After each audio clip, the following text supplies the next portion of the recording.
हम लोग श्रीमद् भगवद गीता के 13वें अध्याय के 21वें श्लोक को पढ़ रहे हैं। देखिए, एक बात मैं बताना भूल गया था। ये 20वें श्लोक में भगवान 19वें श्लोक में भगवान ने बताया कि क्षेत्रज्ञ के ज्ञान का प्रतिफल क्या है कि भगवान के स्वभाव को भगवान के भक्त प्राप्त करते हैं। लेकिन एकदम से प्रकृति और पुरुष की बात कैसे आ गई? तो देखिए, उसका लिंक है पहले श्लोक से। अर्जुन ने पूछा था, प्रकृतिम पुरुषम चैव क्षेत्रम क्षेत्रज्ञमेव च एतद् वेदितुमिच्छामि ज्ञानम ज्ञेयं च केशव। प्रकृति और पुरुष के संबंध को, क्षेत्रज्ञ को और ज्ञान और ज्ञेय को मैं जानना चाहता हूँ। तो भगवान ने क्षेत्रज्ञ, ज्ञान और ज्ञेय बताया। तो अब प्रकृति और पुरुष का टॉपिक रह गया कि नहीं? तो इसलिए श्लोक क्रमांक 19 से भगवान ने प्रकृति और यानी कि भौतिक प्रकृति और पुरुष मतलब जीवात्मा के बारे में बताना शुरू किया। अब मैं इसलिए हंस रहा था क्योंकि यही एक प्रश्न भागवतम में 3 स्कंद में आता है कि प्रकृति और पुरुष का संबंध बताइए।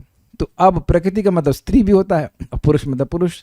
तो एक बात इसी भक्त को समझ में नहीं आया। और वक्ता कौन थे हम भूल रहे हैं। वक्ता को पूछे कि ये श्रीमद् भागवतम में स्त्री पुरुष के संबंध के बारे में क्यों पूछ रहे हैं? अब वो बुद्धू को ये नहीं समझ में आ रहा कि यहाँ स्त्री पुरुष के संबंध के बारे में नहीं पूछ रहे हैं। पूछ रहे हैं प्रकृति अर्थात भौतिक प्रकृति और पुरुष मतलब जीव, इनका क्या संबंध है ये पूछ रहे हैं। तो मैं इसलिए मुस्कुरा रहा था कि लोग समझ नहीं पाते कि ये प्रश्न नहीं की तरह है। क्या स्त्री और पुरुष के संबंध के बारे में कोई भागवत में पूछेगा? उसको देख रहे हैं कि शब्द को समझना के लिए बुद्धि कितनी उत्कृष्ट चाहिए। प्रकृति मतलब स्त्री होता है, लेकिन होता ही है, लेकिन उस अर्थ में यहां पे नहीं पूछा जा रहा है अर्जुन के द्वारा कि प्रकृति यानी स्त्री और पुरुष में क्या संबंध होता है ये बताइए। क्या सोचिए, खुद व्यक्ति को प्रश्न करने से पहले सोचना चाहिए कि क्या इस तरह का प्रश्न गीता में किया जाएगा। ऐसे मूर्ख लोग होते हैं। उस वक्त मैं उस क्लास में बैठा हुआ था, हमने कहा इनका दिमाग है, पूछ क्या रहे हैं, विषय क्या चल रहा है, ना सोच करके बस पूछना चालू कर दिया।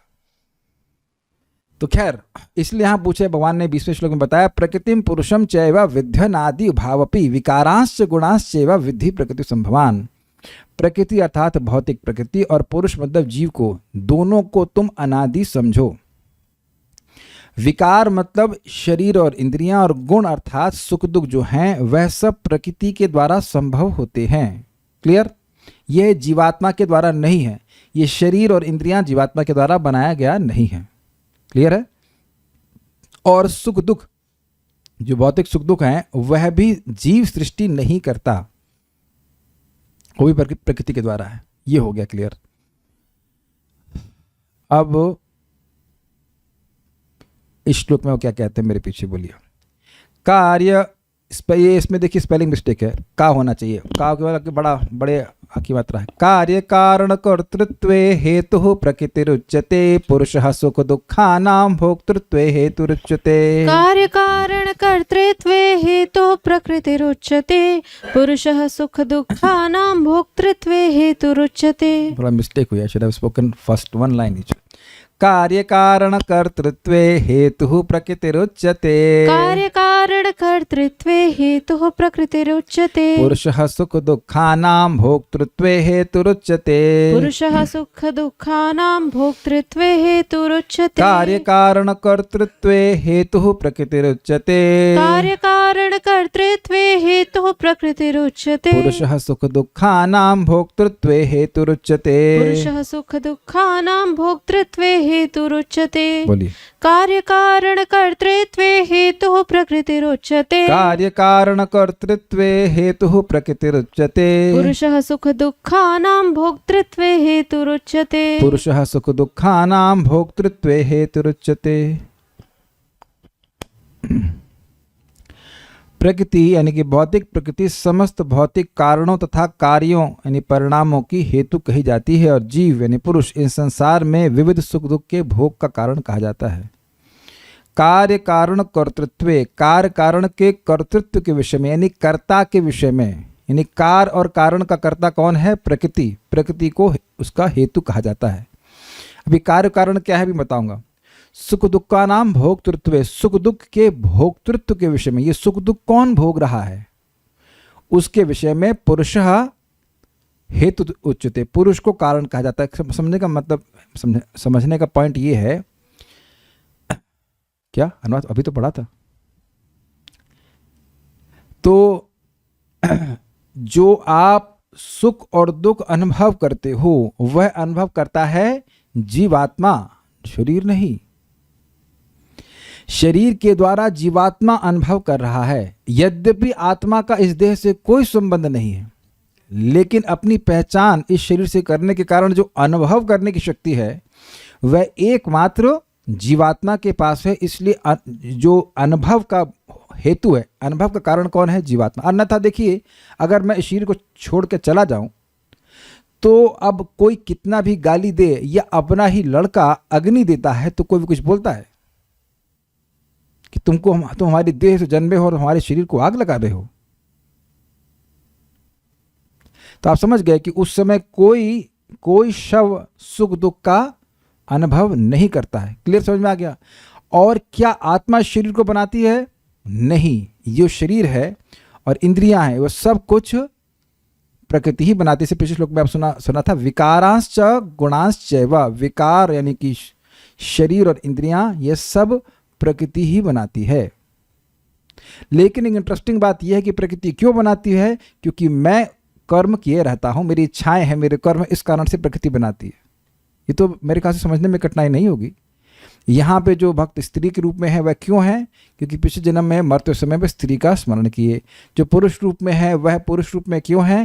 क्योंकि पिछले जन्म में मरते समय पुरुष का स्मरण किए। सिंपल। अंतकाले च मामेवा।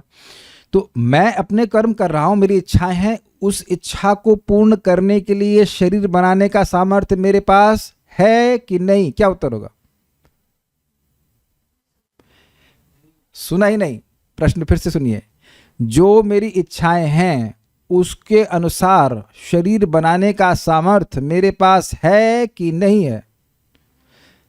कह रहे हैं रॉन्ग, रॉन्ग। जैसे मान लीजिए आपकी इच्छा हो कि आपकी हाइट 6 फीट हो, तो कौन कर सकता है अपनी हाइट 6 फीट? अगले जन्म। अच्छा, अगले जन्म में आप सब कुछ कर सकते हैं? नहीं कर सकते। यही समझने वाली, इसीलिए मैंने प्रश्न किया, यह समझने वाली बात है। हमारे इच्छा के अनुसार प्रकृति उसकी व्यवस्था करती है। यही तो समझा रहे हैं कि जो विकार हैं, जो यानी कि शरीर और इंद्रियां हैं, उसका भोग कर रहा है जीवात्मा, लेकिन उसको दे कौन रहा है? प्रकृति दे रही है। लेकिन प्रकृति क्या आर्बिट्ररी दे रही है? नहीं, मैंने जो कर्म किए हैं, जैसे मेरे अनुभव हैं, जैसे मेरी इच्छा, उसके अनुसार दे रही है। बहुत इंटरलिंक्ड है, बड़ी जबरदस्त बातें हैं। धारण कर पा रहे हैं? अच्छा, अभी भी नहीं समझ में आ रहा। ये बताइए कि आप लोगों ने, कितने लोगों ने अपनी आंखें डिजाइन करी हैं? नहीं। अच्छा, how many of you would like to be Kamal Nayan? तो आप कहेंगे कि सब लोग चाहेंगे कि हमारी आंखें कमल नयन जैसी हो जाती, लेकिन कमल नयन तो है नहीं। आप में से कभी किसी की इच्छा हुई कि बहुत गोरे होते तो अच्छा होता, या बहुत लंबे होते, या नाक बहुत पतली होती? अरे आप बाबा जी, आपसे तो नहीं पूछ रहे हैं, लेकिन माता जी लोगों में से बहुत से लोग हाथ नहीं खड़ा करेंगे, लेकिन इच्छा जरूर होती। बाल घने होते, लंबे होते, ये होते, वो होते, ये इच्छा होती ही है। या बुढ़ा नहीं होते। तो आप देख रहे कि ये सब इच्छाएं जीवों की होती है, unless you are a paramhans. तो अब या अभी मैं सोच रहा हूँ कि मैं पतला हो जाऊँ थोड़ा सा, बहुत मोटा हो रहा हूँ। तो अब आप ये बताइए, खाया मैं, सब कुछ किया, लेकिन ये जो वजन बढ़ रहा है तो प्रकृति के द्वारा हो रहा है ना। कुछ लोग बहुत पतले होंगे, सोचेंगे हम मोटे हो जाएं। तो इच्छाएं जरूर हमारी हैं, लेकिन आप देख लीजिए देह की सृष्टि, देह के कार्य हम नहीं कर रहे हैं। भले हमने मान लो खा भी लिया, तो पहले बात तो जो वस्तु थी वो हमने नहीं बनाई, वो पेट में गई, और रिएक्शन जो कर रही उस पर भी तो मेरा कोई कंट्रोल नहीं है। क्या ये दिख रहा है सबको? नहीं दिख रहा है तो आप लोग 1 महीने का चैलेंज लीजिए, 250 ग्राम घी रोज पहना शुरू कीजिए, फिर देखिए क्या होता है। चीज़ें आपके कंट्रोल से एकदम बाहर चली जाएंगी। आप कहेंगे इतने कहाँ से लाएंगे? पर चलो 100 ग्राम ट्राई करना। आप देख लीजिए कि पहले समझने का बिल्कुल क्लियर प्रयास कीजिए कि हमारा शरीर हमने नहीं बनाया है, लेकिन हमारा भी इन्वॉल्वमेंट है उसमें, क्योंकि पिछले जन्म में जो काम किए थे वो उसके अनुसार हमें शरीर मिला है। What is that? कर्मणा दैव नेत्रेणा जंतुर्देहो उपपत्ति। कर्म के अनुसार और दैव के अनुसार व्यक्ति की देह की उत्पन्न होता है, लेकिन देह देने वाली प्रकृति, एक क्लियर समझ लीजिए। लेकिन देह किसके आधार पर रही है? जैसा जीव ने कर्म किए। इसमें एक बात आ रही है तो हम आपको बताना जरूर चाहेंगे।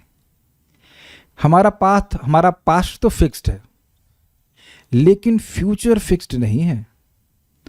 अगर मान लीजिए किसी के चार्ट पे लिखा है कि आपका ये होना है वो होना है, तो जरूरी नहीं है कि वो हो। मान लीजिए कोई आपका सिलेक्शन होना है, अब आप पढ़ोगे ही नहीं तो सिलेक्शन नहीं होगा। यानी कि अगर व्यक्ति को ज्ञान हो जाए तो व्यक्ति भगवान की भक्ति करके अपने फ्यूचर को चेंज कर सकता है। देखिए, मैं कोई नई बातें नहीं बता रहा हूँ। प्रभुपाद जी के तात्पर्य में हम लोग पढ़ चुके हैं कि प्रकृति सप्लाई कर रही है जीव की इच्छाओं को। कोई मुर्गा खा रहा है तो अब आगे जाकर के वो शेर बनेगा, इस तरह की चीज़ बनेगी, उसको मानव बनने का अधिकार नहीं प्राप्त होगा। यही बात यहाँ पे कह रहे हैं कि प्रकृति जो जितने भी सुख दुख हैं उनका अनुभव जीवात्मा करता है, लेकिन जो शरीर आदि दिए गए हैं वो प्रकृति के द्वारा दे रहे हैं। अभी और क्लियर हो जाएगा। गीता भूषण टीका। यह श्लोक इन दोनों जीव और प्रकृति के भिन्न भिन्न कार्यों का वर्णन करता है। भिन्न भिन्न का मतलब हो गया कि जीवात्मा कभी भी शरीरों की सृष्टा नहीं होती और भौतिक प्रकृति कभी भी अनुभव करने की क्षमता को जागृत नहीं कर सकती। भोक्तृत्व, भोक्ता का गुण कभी भी भौतिक प्रकृति के पदार्थों में उत्पन्न नहीं हो सकता। Basically consciousness can not come from matter. आपकी कढ़ाई, मान लीजिए आप बेगर पार्डन चाउमीन बना रहे हैं, तो आपकी कढ़ाई कभी नहीं बनाएगी बोलेगी वाह वाह क्या चाउमीन है। शी कैन नॉट, शी नहीं, it can not enjoy that chowmein. Something was in my mind so it came out. Saying कि ये चाउमीन है, जो कुछ भी है, ये कभी भी नहीं। जैसे हम शैली शुक्ला माता जी घर में, तो she made a wonderful chowmein, माता जी आई एम कमिंग सून। सो अब जिस कढ़ाई में बनाएगी उसे कुछ याद नहीं है, वो अनुभव करने की क्षमता ही नहीं है। But because I am a conscious living entity, इसलिए मैं चेतना से युक्त व्यक्ति हूं, तो मुझे याद है कि मैंने यहाँ ये खाया था, मैंने वो खाया था। अग्रेड। ये बहुत इंपॉर्टेंट है, क्योंकि हम समझें कि ये जो अनुभव करने वाला व्यक्ति है वह चेतना है, वह आत्मा है, शरीर से भिन्न है। देखिए क्यों मैं बोल रहा हूँ इंपॉर्टेंट है। हमारी सारी प्रॉब्लम यही है ना कि शरीर की ज़रूरतों को हम आत्मा की ज़रूरत मानने लगते हैं। अगर हमारे जीवन में, प्लीज़ मैं कोई कटाक्ष नहीं कर रहा हूँ ना कमेंट कर रहा हूँ, हर किसी के जीवन में दिक्कत आती है भक्ति में। अगर हम भक्ति में कभी भी कुछ ऐसा महसूस करते हैं कि भक्ति करने में दिक्कत आ रही है, तो उसका केवल एकमात्र कारण है कि हम शरीर की किसी भी एक आवश्यकता को अपनी आत्मा की आवश्यकता से अधिक मान रहे हैं। आई थिंक सभी लोग इस पर एग्री करेंगे। There is no other reason, you can not say there is any other reason. अब हेल्थ है, अच्छा खा रहे हैं अच्छे से तो हेल्थ तो खराब नहीं हो सकती है, कि आप लोग समर्थन करेंगे इस बात का? और नींद भी अच्छी आ रही है तो आप हेल्थ तो नहीं खराब हो सकती है। ये प्रभुपाद जी के शब्द है। कोई उठा नहीं मंगल आरती के लिए, ब्रेकफास्ट के लिए पहुंच गया, तो कहा मैं बीमार हूं, तो प्रभुपाद कह रहे नींद तुमको अच्छी आ रही है और खा भी रहे हो, तो तुम्हें तुम्हारी स्वास्थ्य खराब क्या है? जब स्वास्थ्य खराब होगा तो नींद नहीं आएगी ठीक से, भूख नहीं लगेगी, दोनों चीज़ तो हो रही है, तुम उठ नहीं रहे। उसका मतलब है कि वह शरीर की आवश्यकताओं को आत्मा की आवश्यकता मान रहे हैं। इसलिए दोनों के गुणों को अलग करना जरूरी है। मैं भोगता हूं क्योंकि मेरे पास ज्ञान शक्ति, चेतना शक्ति है, और आत्मा के पास भोक्तृत्व तो क्यों नहीं है, भोक्ता की शक्ति क्यों नहीं है? क्योंकि बस ज्ञान शक्ति है ही नहीं। अब पूछूंगा मैं, ज्ञान शक्ति कहां से आ रही है? आत्मा से स्वयं है, यह आत्मा का स्वरूप है, सच्चिदानंद। क्लियर? नेक्स्ट।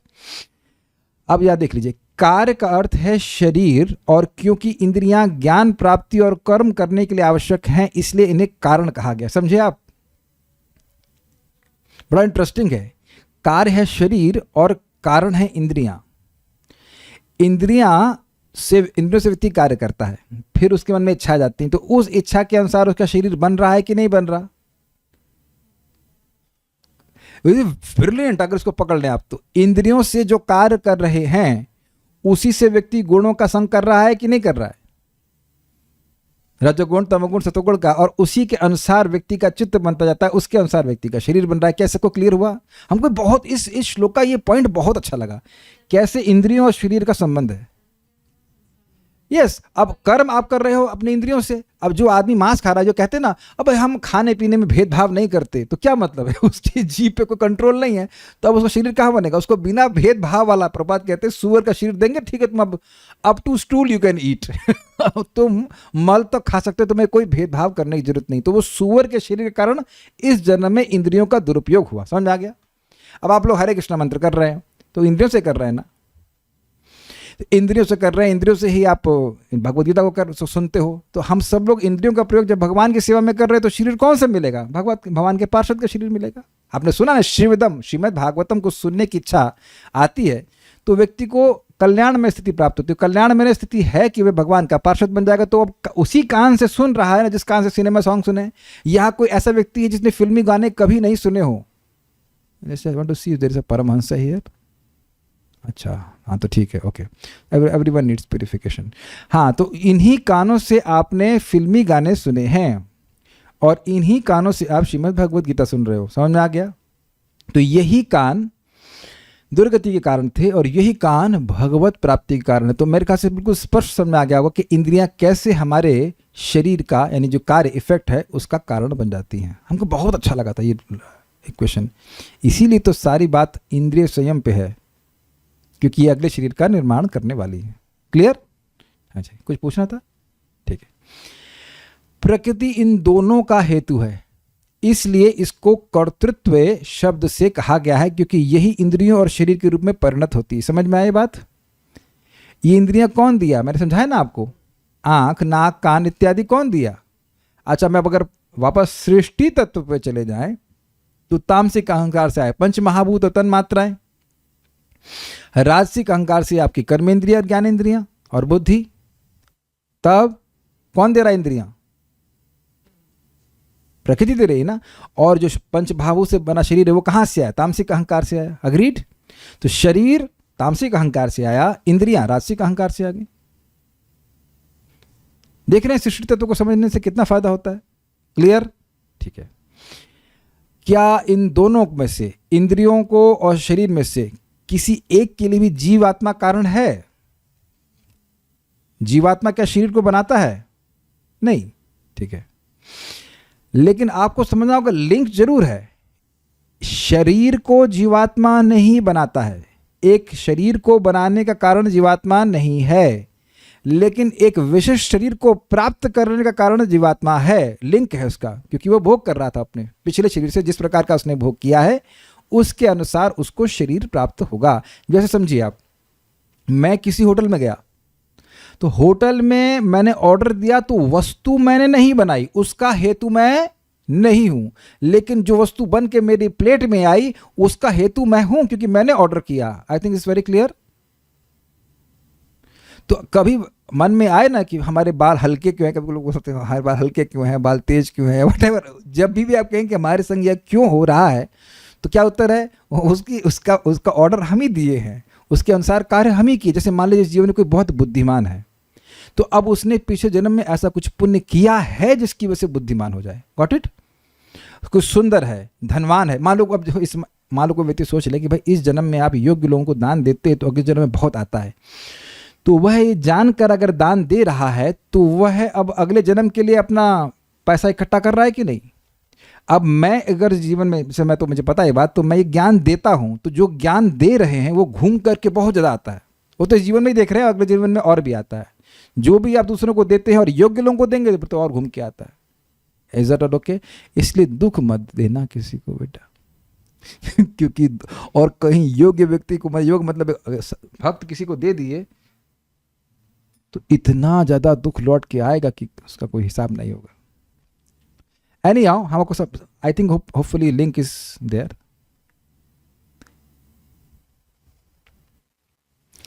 एक बड़ा सुंदर, मैंने यहाँ पे टीका में रखा नहीं है, लेकिन एक बहुत सुंदर एग्जाम्पल दिया है श्रीला श्रीधर स्वामी ने।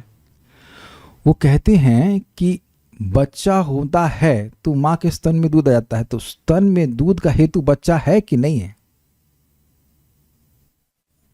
स्तन में दूध का हेतु बच्चा नहीं है। Is it not? बच्चे की वजह से दूध नहीं आया, लेकिन बच्चा है और दूध है। बड़ा अजीब सा बात है, बहुत लिंक बड़ा है ना। अब देख रहे कन्फ्यूजन हो रहा है, ऐसा लग रहा है कि शरीर माँ के स्तर में दूध आ रहा है ना, बच्चे का तो उसमें कोई रोल नहीं है, लेकिन बच्चा नहीं होगा तो दूध प्रकट भी नहीं होगा। तो आप देख रहे हैं कि प्रकृति हमको देह दे रही है, इंद्रियां दे रही है, लेकिन हम प्रकृति पर आक्षेप नहीं कर सकते कि ये मुझे शरीर क्यों मिला, क्योंकि उसके कारण हम ही हैं, क्योंकि उस प्रकार का भोग मैंने पिछले जन्म में किया है। वेरी नाइस श्लोक है। मैं जब उसको पढ़ रहा था मैं सोच रहा था कि अगला श्लोक नहीं लेंगे, केवल एक ही श्लोक लेंगे, समझने में बहुत अच्छा है ये। जैसे फिर एग्जाम्पल कि हम शैली शुक्ला माता जी घर में गए तो वहाँ चाउमीन क्यों बना माता जी, क्योंकि माता जी को चाउमीन पसंद है। यस नो पूछी क्या अच्छा लगता है, हमने कहा चाउमीन अच्छा लगता है। आज चीट डे बना लेते, जब बाहर जाते थे कुछ मालूम चलता कि क्या खा रहे हैं, तो मैंने कहा आप चीट डे बना लेते। तो मैं कहा ना, और वहाँ आ जाता बहुत अच्छा बनाता, तो मैं कहता कि अरे ये कैसे आ गया, तो माता जी क्या कहते, अरे आप ही बोले थे आप इसलिए आ गया। तो क्या मैंने बनाया माता जी, मैंने क्या हेल्प किया था कुछ चाउमीन बनाने में? कुछ नहीं, खाली खत्म करने में हेल्प की थी। तो आड़ी और तो अब आप बताइए वहाँ भोक्ता कौन है? मैं भोक्ता हूँ, और जो बनाने वाला है वो माता जी हैं। माता जी, तो दुर्गा मैया जो है वो हम लोग को शरीर प्रदान कर रही हैं हमारे इच्छा और कर्म अनुसार, और उसके जो भोक्ता है वो हम है। I think very clear. अगले श्लोक में भगवान कहेंगे कि जीव प्रकृति में स्थित है, पुरुषः प्रकृतिस्थो ही, और इसके आगे श्लोक क्या है? भुंक्ते प्रकृति जान गुणान। पुरुष यानी जीवात्मा प्रकृति में निश्चित रूप से स्थित है, और गुणों को यानी गुणों के कार्यों को वह भोग रहा है। पुरुषः प्रकृतिस्थो ही भुंक्ते प्रकृति जान गुणान, प्रकृति से उत्पन्न गुणों को, विभिन्न कार्यों को वह भोग रहा है। जैसे कि अगर आप सेब खाते हो तो कौन से गुण को भोगते हो? सत्वगुण, फल। अब कोई व्यक्ति आम का अचार, या देखिए मुंह में पानी अच्छा हो गया, या गोल गप्पे वाला पानी, उसको देखेंगे तो क्या अनुभव कर रहा है वो? रजगुण, वेरी इजी। और अब अंट संट गंदी संदी चीजें, मांस खा रहा है तो भाई तमोगुण। समझ आ गया बात? ठीक है, तो ये जीव ही इसका अनुभव कर रहा है। जीव बोला मैंने, जीव नहीं बोला, जीव जीव। ठीक है, ठीक है। और उस प्रकृति का भोग कर रहा है जो जीव के संसर्ग द्वारा चेतनी भूत है। ये समझे लाइन, बड़ी मजेदार बात है।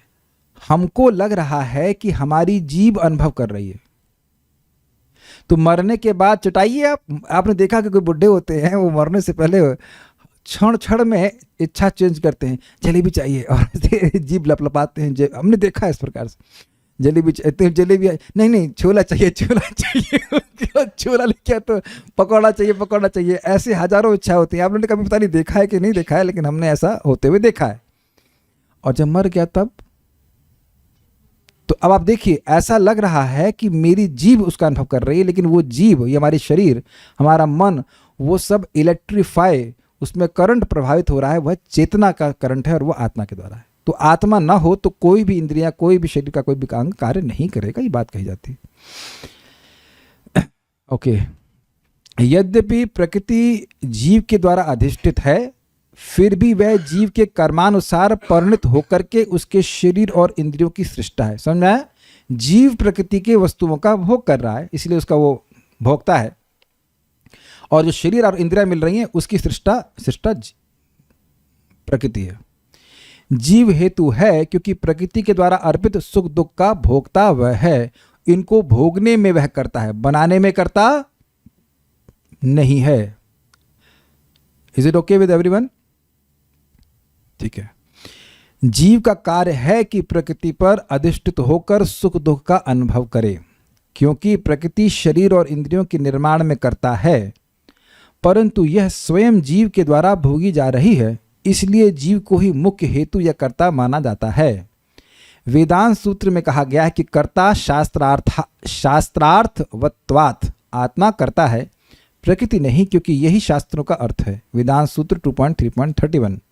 बाद में यह कहा जाएगा कि भगवान को भी कर्ता और हेतु के रूप में स्वीकार करना होगा, भगवद गीता 18.14।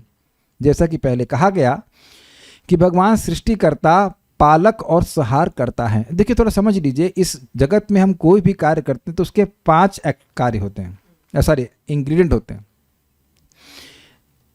शरीर, इंद्रियां, प्रयास, जीवात्मा और परमात्मा। याद हो रहा है? शरीर किसके द्वारा दिया गया? प्रकृति, वेरी गुड। इंद्रियां किसके द्वारा दी गई? प्रकृति। प्रयास, तो प्रयास बड़ा सोचने वाली बात होगा। प्रयास वस्तुतः देखा जाए तो जीवात्मा की इच्छा को ही सूचित करता है। यद्यपि आप जानते हैं कि इच्छा करता है, फिर प्राण एक्टिव होता है, सब कुछ है, लेकिन प्रयास में जीवात्मा को लेना ही पड़ेगा। अगर प्रयास ना करे, जो डिजायर है वो मूलतः जीवात्मा से ही आ रही है। अग्रीड? और जीवात्मा और उसके बाद परमात्मा, यानी कि चारों चीजें हों लेकिन भगवान का सैंक्शन ना हो, अनुमोदन ना हो, तो हम कोई कार्य नहीं कर सकते। ठीक है? लेकिन आप देखिए, अब मेरी ही इच्छा ना हो तो फिर क्या होगा? मैं ही जब करने की इच्छा ना करूं तो भगवान जबरदस्ती थोड़ा करेंगे। जबरदस्ती करनी होती तो इस समय हमें वैकुंठ में होना चाहिए था। लेकिन ये भी बात है कि जब तक मैं इच्छा कर लूंगा तो केवल इच्छा करने मात्र से हो नहीं जाता है। तो हम लोग सब लोग बहुत सारी इच्छाएं करते हैं, कहाँ पूर्ण हो पाती हैं? तो ये बातें समझना होगा। तो भगवान भी करता है, लेकिन वो जो कर्ता को लिया जा रहा है, यानी कि प्रकृति को, आपने सुना ही था कि श्लोक है क्या, गुणा गुणेषु वर्तन्ते इति मत्वा न सज्जते। नहीं, एक और श्लोक है, अपने को गुणों से अलग करता है। क्या है वो? अहंकार विमूढ़ात्मा प्रकृति प्रकृति क्रियमाणानि गुणे कर्माणि सर्वशः अहंकार विमूढ़ात्मा कर्ता अहम इति मन्यते। तो प्रकृति के गुणों के द्वारा सारे कार्य किए जाते हैं, लेकिन जो अहंकार से विमूढ़ आत्मा है वह अपने को कर्ता मानता है। तो उसका मतलब क्या है? इसका मतलब ये है कि जीवात्मा केवल अपने को स्वतंत्र कर्ता मानता है। भाई जैसे मेरा हाथ है, अब हाथ मैंने तो बनाया नहीं, ये हाथ कार्य कर रहा है और मैं सोचता हूँ मैंने किया, जबकि आपने अकेले नहीं किया। तो स्वतंत्र कर्ता मानना ये मिथ्या अहंकार है, जबकि कर्ता उसमें 5 हैं।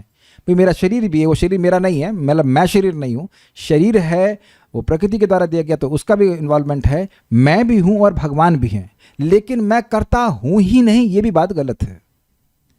तो एक वक्त हमको बोल रहे थे, बीच में बोलते थे कि I am not the doer, I am not the doer. तो मैंने उनको सिखाया, नहीं, ऐसा नहीं कि मैं डूअर हूं ही नहीं, I am not the only doer.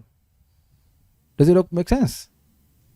जैसे मान लीजिए इस घर में भोजन बनता है, तो आप ही बनाते हो सारा भोजन। माइक बताइए, माइक बताइए, तो लोग सुने जरूर। सारी सब्जियां आप बनाते हैं। आज का भोजन आपने बनाया कि मैंने बनाया? बताइए, माइक बताइए। आज किसने भोजन बनाया? मैंने बनाया। आपने बनाया। और उसके लिए दाल चावल कौन लेके आया? सामग्री आप लेके। समझ में आ गया? तो अब अगर ये कहें कि मैंने ही सब बनाया तो ये बात गलत होगी। अग्रीड? हल्दी डाली थी तो हल्दी मैं लेके आया, डाली आपने, तो 2 लोग का इन्वॉल्वमेंट हो गया ना। तो अगर कोई, अच्छा मैं कहूं कि मैं नहीं बनाया तो मैं भी गलत हो जाऊंगा। मैं लेके आया लेकिन बनाए नहीं, तो 2 लोग इसमें इन्वॉल्व है ना। तो किसी भी कार्य में 3 लोग इन्वॉल्व हैं। हमारा शरीर होना चाहिए, इंद्रियां होनी चाहिए, मतलब ये सब जो है प्रकृति के द्वारा दिया जा रहा है। मैं जीवात्मा के रूप में इच्छा कर रहा हूं और परमात्मा, 3 लोग मिलकर कार्य कर रहे हैं। इसके अलावा और कौन सी शक्ति है? भगवान है, भौतिक प्रकृति है, और जीवात्मा है। I think I am able to clarify this things. Okay, तो इसलिए ये नहीं कह सकते कि बस रजोगुण करवा रहा है। अरे हम भी उसमें अपनी इच्छा को मिला रहे तब कुछ कार्य हो रहा है। हम कुछ कहना चाह रहा था इस पे, नहीं, तात्पर्य जीवों में शरीर तथा इंद्रियों की विभिन्न अभिव्यक्तियां प्रकृति के कारण हैं। कुल मिलाकर 84 लाख भिन्न भिन्न योनियां हैं और ये सब प्रकृति जन्य हैं। इस लाइक, हाँ, एग्जाम्पल समझ सकते हैं। आजकल बहुत सारे फ्लैट बन रहे हैं, 1 BHK 2 BHK। तो आप में समझ रहे हैं कि हम लोग उन फ्लैट्स को नहीं बनाते। अपने अपने धन के अनुसार और अपनी अपनी इच्छा के अनुसार व्यक्ति उन विभिन्न फ्लैट्स को ऑक्यूपाई कर रहा है। ठीक है, जीव के विभिन्न इंद्रिय सुखों से ये योनियां मिलती हैं, और जो इस प्रकार इस शरीर या इस शरीर में रहने की इच्छा करता है। क्लियर? जो लोग बहुत उड़ना चाहते हैं वो क्या बनते हैं? एविएशन इंजीनियर नहीं, चिड़िया या बाज। जो लोग बहुत तेज तैरना चाहते हैं वो क्या बनते हैं? मछली, डॉल्फिन। और जो लोग भगवान के पार्षद बनने के लिए रोज सुबह हरे कृष्णा कृष्णा कृष्ण हरे हरे, हरे राम राम राम हरे हरे करते हैं, वो क्या बनते हैं? भगवान के पार्षद। वैसे काफी इंटरेस्टिंग है। क्या आपने कभी बोला है ऐसा इस तरह से, मुझे फ़ोन चाहिए, मुझे फ़ोन चाहिए, मुझे फ़ोन चाहिए, मुझे फ़ोन चाहिए, मुझे फ़ोन चाहिए? 2 घंटे तक तो आप रोज़ नहीं बोलते होंगे मुझे फ़ोन चाहिए, मुझे फ़ोन चाहिए, मुझे फ़ोन चाहिए। या मम्मी को जिद क्यों, मम्मी खिलौना खिलौना खिलौना खिलौना खिलौना खिलौना खिलौना खिलौना। अब जीवन भर कोई व्यक्ति या 20 30 40 साल यही रोज़ रटता रहे, हे कृष्ण अपनी सेवा में नियोजित कीजिए, हे कृष्ण अपनी सेवा में नियोजित कीजिए, अरे भैया तुम आ ही जाओ यार। वैसे तो भगवान ऐसा नहीं कि भगवान तो चाहते ही कि हम उनकी सेवा में नियोजित हो जाए, लेकिन हरे कृष्णा हरे कृष्णा हरे कृष्णा हरे कृष्णा करते रहोगे तो भगवान ले ही लेंगे। चलो आओ बेटा, आ जाओ, चलो कोई बात नहीं। क्वाइट पावरफुल संस्कार। इसीलिए आप गीता क्लास में बैठे हैं, because you chanted Hare Krishna, Krishna is engaging. आप में से कितने भक्तों का अनुभव है कि सुबह जब ढीला जप होता है तो दिन में सेवा करने का भी मन नहीं करता? Do you have that experience? Okay, some devotees have it.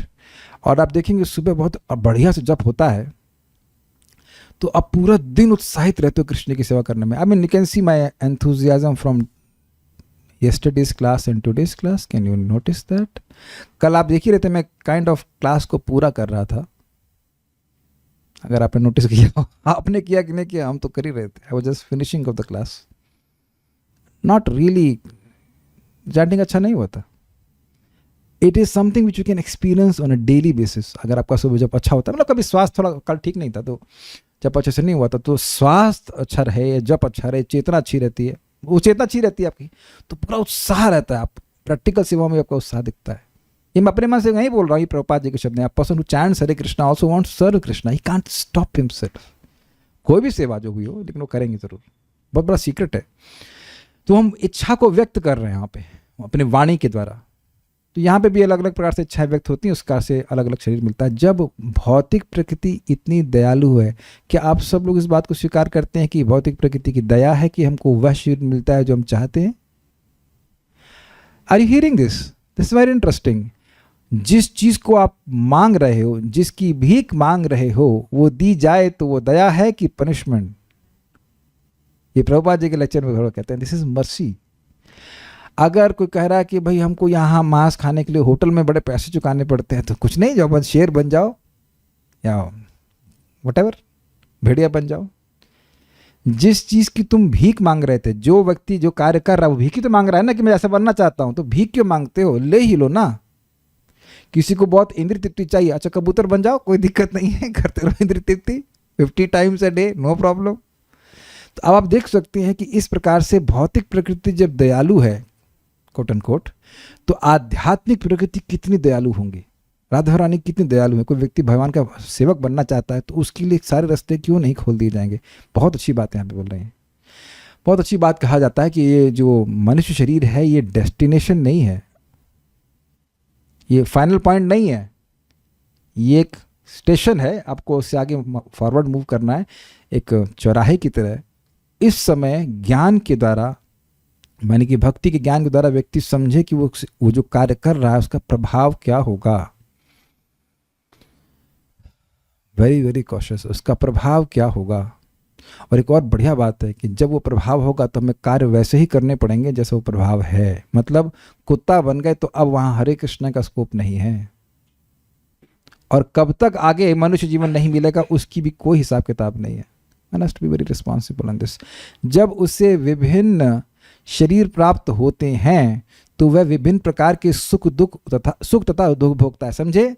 कुत्ते के सुख दुख मनुष्य के सुख दुख से अलग हैं। आप में से किसी व्यक्ति को चिंता नहीं होगी कि हड्डी कहाँ मिलेगी, या किसी को हड्डी मिल गई तो उसके मुख से लाल टपकने लग जाए, लेकिन कुत्ता सोचता है ऐसा।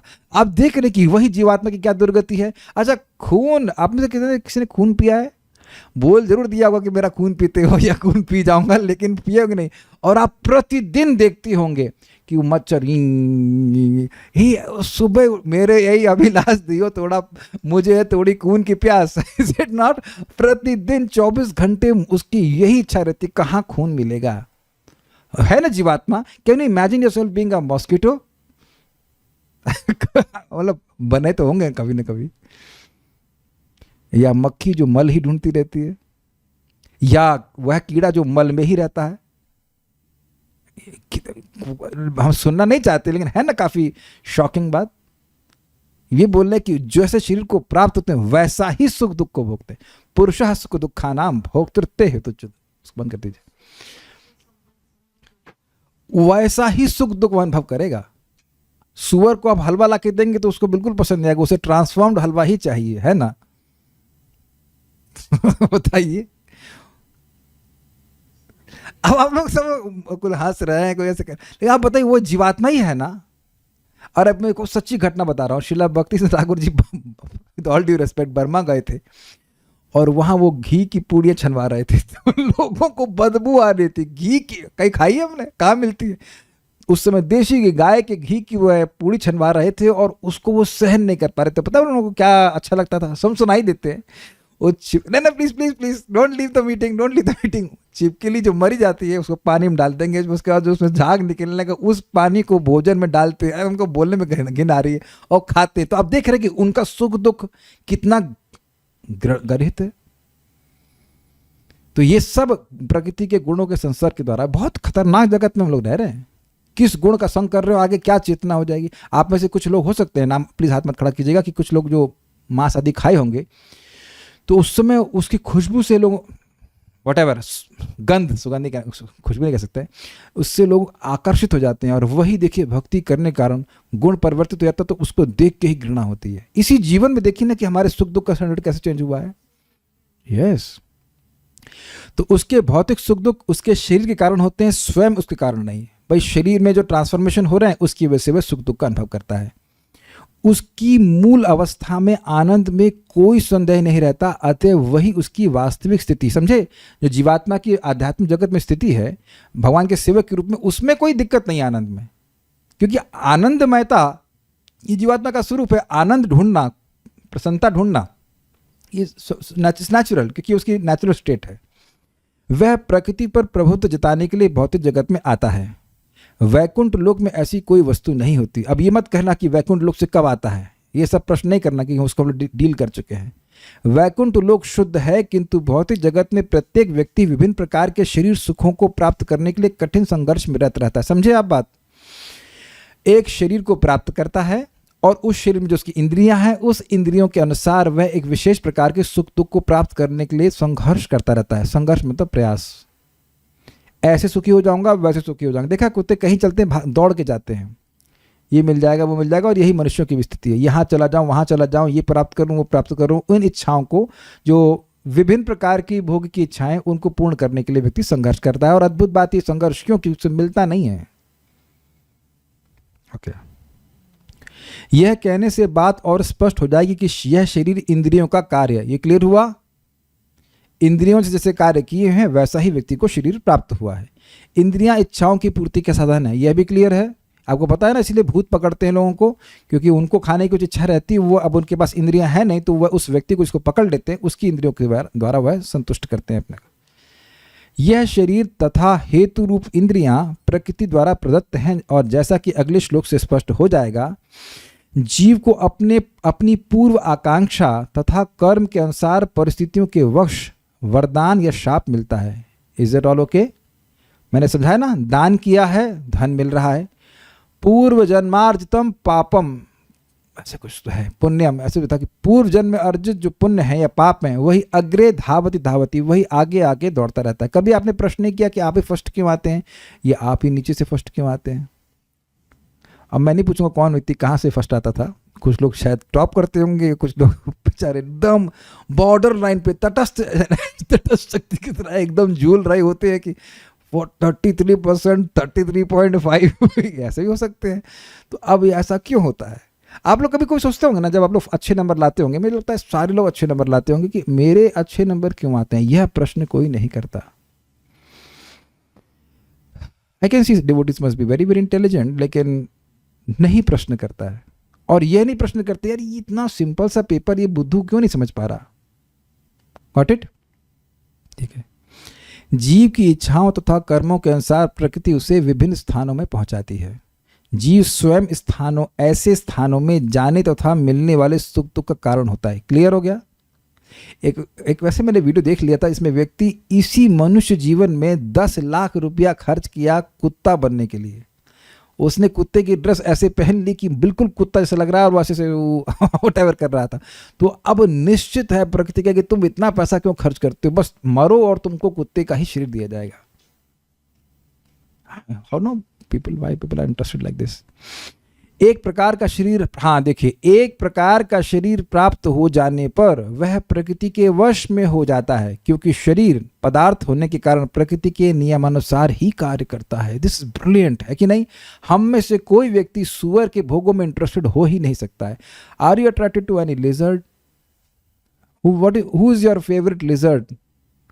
आपकी सबसे प्रिय छिपकली क्या है? छिपकली. अब छिपकली या गिरगिटान को देखिए कौन आकर्षित होने वाला है? क्लियर? लेकिन जरूर छिपकलियों के समाज में उनकी कोई मिस छिपकली होती होगी ना, व्हाटएवर, लाइक दैट. ठीक है, यद्यपि मैं मजाक में बोल गया, लेकिन ये बहुत गंभीर बात है. अगर आप देवता बन गए तो देवता की तरह ही कार्य करोगे. आप सब लोग भक्त हो तो कोई ऐसा नहीं हो, गड़बड़ होने वाला. But just don't neglect this great Fortune. कभी सोचते हैं कि एक नाम में, श्लोक याद कर लीजिए, बहुत दिन से बोला नहीं. गो, व्हाट इज दैट?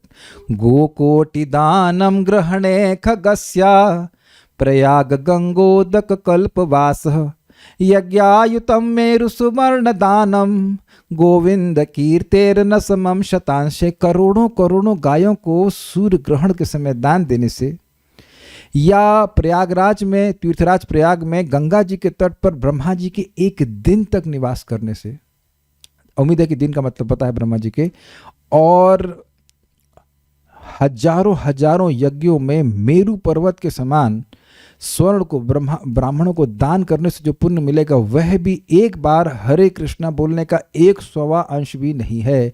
हरे कृष्णा कृष्णा कृष्णा हरे हरे, हरे राम राम राम हरे हरे. तो अब मैं यह प्रश्न आपसे करूंगा ही नहीं कि आपको शास्त्र में विश्वास है कि नहीं. अगर नहीं होता तो इस क्लास में आते ही नहीं. तो शास्त्र की बात को स्वीकार करके सोचिए कितना बड़ा भाग्य का निर्माण जीव कर रहा है अगर वो सुबह उठ करके नाम उच्चारण कर ले. सुबह इसलिए बोलता हूँ कि दिन में महिमा ना तो याद रहती है और ना याद जब करना याद रहता है कि नहीं? कितना बड़े भाग्य का निर्माण हो रहा है व्यक्ति का. चाहे वो एक माला भी रोज करे, लेकिन करे जरूर. प्रार्थना करता हूँ कि इस बात को याद रखिए, क्योंकि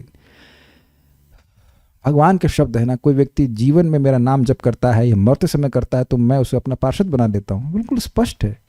नामाभास से अजा मिलो वैकुंठ के लरे. Why should be forget this even for a day? मैं डांट नहीं रहा हूं, एक दिन के लिए भी ये बात क्यों भूली जाए? एक दिन के लिए भी क्यों भूली जाए? हमको बहुत अच्छा लग रहा है. उस समय शरीर में ऐसी शक्ति नहीं कि वह उस नियम को बदल सके. जो स्त्रियां हैं वो स्त्री की तरह ही कार्य करेंगी, जो पुरुष हैं वो पुरुष की तरह कार्य करेंगे. औरों की बात छोड़ दीजिए, इस समय अपनी हेल्पलेसनेस समझ रही है. स्त्रियां स्त्री की तरह कार्य करेंगी, पुरुष पुरुष की तरह ही कार्य करेंगे. तो सोचिए, भगवान के पार्षद का शरीर मिल गया तो दोबारा तो कभी जगत में आना ही नहीं पड़ा. What is that? यद गत्वा न निवर्तन्ते तत्थाम परमम. How much we should be enthusiastic. Okay, मान लीजिए कि जीव को कुत्ते का शरीर प्राप्त हो गया, और मान लीजिए कि प्राप्त होता भी है हो भी जाता है. जो ही वह कुत्ते के शरीर में स्थापित किया जाता है, उसे कुत्ते की भांति आचरण करना होता है. एक बहुत अच्छी बात बताता हूं. एक बार प्रभुपाद जी कहीं थे और एक कुत्ता भी नहीं, पपी उनके पांव के पास बार बार आता. तो जो भक्त थे अन्य, वह उसको ठेल देते दूर, फिर वो आ जाता, फिर भक्त लोग ठेल देते, फिर आ जाता. तो फिर बाद में प्रभुपाद जी बोले कि उसको आने दो, वह मेरा पतित शिष्य है.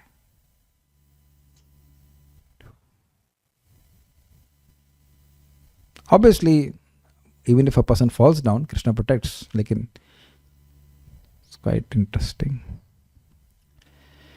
वह अन्यथा आचरण नहीं कर सकता. यदि जीव को सूकर का शरीर प्राप्त होता है तो वह मल खाने तथा सूकर की भांति रहने के लिए बाध्य है. इसी प्रकार यदि जीव को देवता का शरीर प्राप्त हो जाता है तो उसे अपने शरीर के अनुसार कार्य करना होता है. यही प्रकृति का नियम है. वेदों में मुंडक उपनिषद 3.1.1 इसकी व्याख्या इस प्रकार की गई है. द्वाउ सुपर्णा संयुजा सखायः.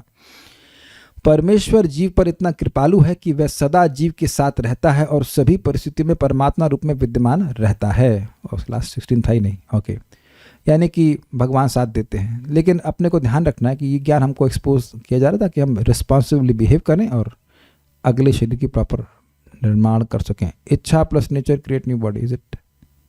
यस। कर्मणा दैवनित्रणा, जैसी मेरी इच्छा, देखिए मेरी इच्छा मेरे कर्मों के रूप में प्रकट हो रही है। आप यहाँ जो भक्त यहाँ पे आए हैं बिना इच्छा के आए हैं, please raise hands if you are here without their desire. Just browsing to all the devotees, got it? कोई इच्छा होती है तो तभी उसके अनुरूप कार्य किए जाते हैं, और जब कार्य किए जाएंगे तो उसके अनुसार फिर व्यक्ति को अगला शरीर मिल जाएगा। Stop here. श्रीमद् भगवद गीता की जय, श्रील प्रभुपाद की जय, निताई गौर प्रेमानंदे। I have to make an announcement, just one second.